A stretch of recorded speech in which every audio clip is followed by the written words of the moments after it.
Serikali ya Tanzania yatoa sababu za kumzuia Godbless Lema kuvuka mpaka wa Namanga. Hujambo na karibu kwa taarifa zetu za Kenyascope na kumbuka kusubscribe. Serikali ya Tanzania kupitia idara ya uhamiaji imetoa ufafanuzi rasmi kuhusu tukio la mwanasiasa upinzani Godbless Lema kuzuiwa kusafiri nje ya nchi kuelekea Kenya kwa madai ya matibabu.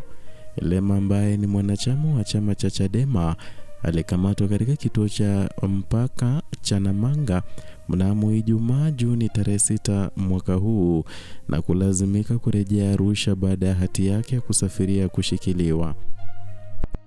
Hilo limezua taharuki kubwa hasa baada ya Lema kuandika kupitia mtandao wa kijamii wa X ambao zamani ulikuwa unajulikana kama Twitter, akisema kuwa alizuiwa kwa zaidi ya saa 4 bila kupewa maelezo ya kuridhisha.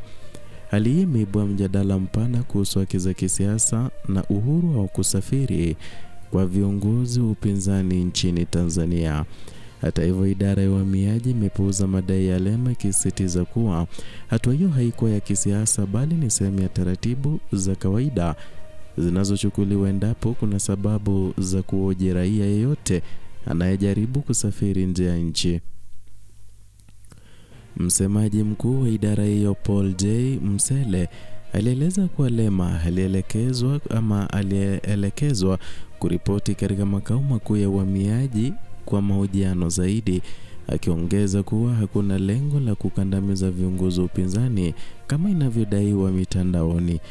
Msele aliwahimiza Watanzania kupuuza taarifa alizotoa Lema katika mitandao ya kijamii, akisema kuwa si kweli kwamba hatua hiyo inalenga viongozi wote wa Chadema au ina mwelekeo wa kisiasa.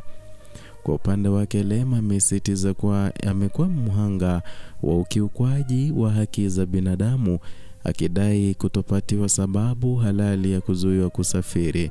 Ameeleza kuwa hana kesi yoyote mahakamani wala malalamiko kutoka kwa jeshi la polisi na kwamba anatarajia kufika katika ofisi za uhamiaji kufuatilia swala hilo kwa karibu. Lema pia ameutaja uamuzi huo kama jaribio la kuwalinda viongozi wa serikali dhidi ya ukosoaji kutoka kwa wapinzani.